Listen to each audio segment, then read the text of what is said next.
क्यों पुरुषों के साथ अन्याय? समानता की अधूरी परिभाषा। हमारे समाज ने एक लंबा सफर तय किया है।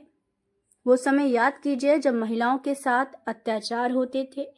वे पढ़ी लिखी नहीं होती थी, उनकी आवाज़ें दबा दी जाती थी और उनके पास न्याय तक पहुंचने का कोई साधन नहीं था। आज भी कई घटनाएं होती हैं, लेकिन इतिहास बदला। महिलाओं को शिक्षा मिली, उन्हें बोलने का अधिकार मिला और उनके संरक्षण के लिए अनेक कानून बने।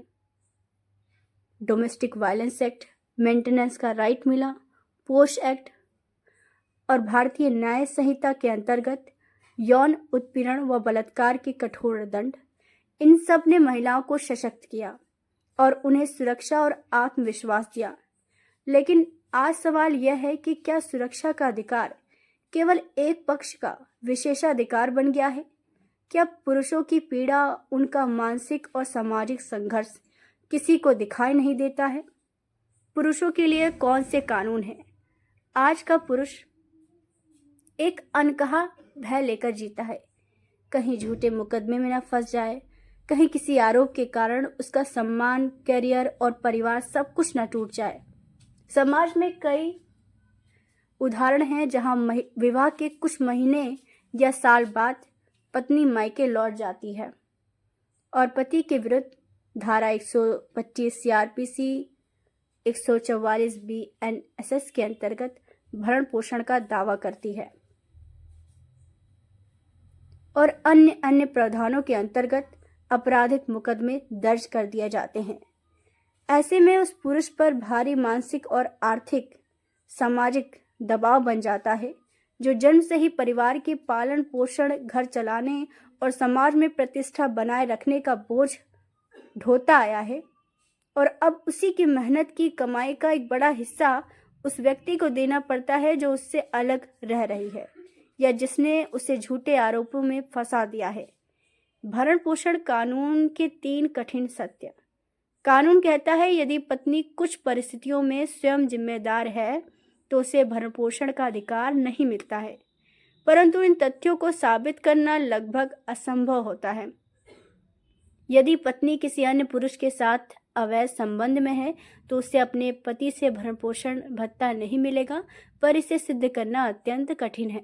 यदि पत्नी बिना किसी उचित कारण के पति के साथ रहने से इनकार करती है, तब भी वह भरण पोषण की हकदार नहीं है, मगर उचित कारण का निर्धारण अदालत में बहुत जटिल विषय बन जाता है। यदि पति पत्नी आपसी सहमति से अलग रह रहे हैं तो पत्नी भरण पोषण नहीं मांग सकती हैं, किंतु कई बार यह सहमति साबित करने के लिए पर्याप्त दस्तावेज या साक्ष्य उपलब्ध नहीं होते हैं। इन तीनों स्थितियों में पुरुष को न्याय पाने के लिए वर्षों संघर्ष करना पड़ता है और अदालत में हर शब्द, हर दस्तावेज को सच साबित करने की जिम्मेदारी उसी पर होती है। कानून का दुरुपयोग, एक मौन अत्याचार। महिलाओं की सुरक्षा के लिए बने कानूनों की आवश्यकता से कोई इनकार नहीं कर सकता है, परंतु जब इन्हीं कानूनों का दुरुपयोग होने लगे तो वे न्याय का साधन नहीं बल्कि अत्याचार का हथियार बन जाते हैं। कई बार झूठे मामलों में फंसे पुरुष आत्महत्या कर लेते हैं, कई अपने करियर से हाथ धो बैठते हैं और परिवार सामाजिक कलंक का बोझ झेलता है।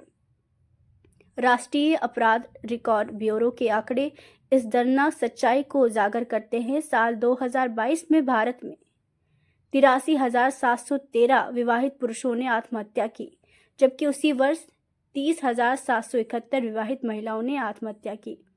अर्थात विवाहित पुरुषों में आत्महत्या की दर महिलाओं की तुलना में कहीं अधिक है। ये आंकड़े साफ बताते हैं कि समाज में पुरुषों पर मानसिक, आर्थिक और सामाजिक दबाव कितना गहरा है और उनकी पीड़ा कितनी बार अनसुनी रह जाती है। पुरुष आयोग की आवश्यकता क्यों है? भारत में महिलाओं के लिए राष्ट्रीय महिला आयोग है, बच्चों के लिए बाल अधिकार संरक्षण आयोग है, यहाँ तक कि अल्पसंख्यकों के लिए भी अलग अलग आयोग हैं, परंतु पुरुषों के लिए कोई आयोग नहीं है।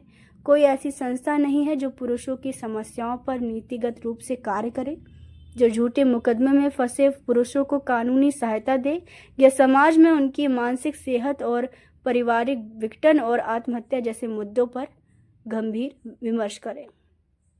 संसद और समाज में उठी आवाज़। कई बार संसद में और सोशल मीडिया पर यह मांग उठाई गई है कि 2018, 20, 22, 23 में भी पुरुष अधिकार कार्यकर्ताओं और कुछ सांसदों ने कि केंद्र सरकार से आग्रह किया जाए कि नेशनल कमीशन फॉर मेन बनाया जाए। यहाँ तक कि लॉ कमीशन ने भी सुझाव दिया कि कानून जेंडर न्यूट्रल होने चाहिए ताकि पुरुष और महिला दोनों को समान न्याय मिल सके। सरकार का आधिकारिक जवाब रहा है कि इस समय ऐसी कोई आवश्यकता नहीं महसूस की गई क्योंकि मौजूदा कानून सभी के लिए समान है। लेकिन क्या वास्तव में ऐसा है? अगर सबके लिए कानून समान है तो फिर झूठे मामलों में फंसे पुरुषों के आंकड़े बढ़ते क्यों जा रहे हैं? कि उनके लिए कोई हेल्पलाइन, आयोग, नीतिगत मंच नहीं है? सच्ची समानता का मतलब यह नहीं कि एक पक्ष को संरक्षण दिया जाए और दूसरे को संरक्षण की आवश्यकता से ही वंचित कर दिया जाए। न्याय तभी सच्चा है जब दोनों के लिए समान हो, जब ना कोई महिला उत्पीड़न सहे और ना कोई पुरुष झूठे आरोपों से बर्बाद हो। न्याय किसी के लिए दंड न बने और सुरक्षा किसी के लिए भय का कारण न हो।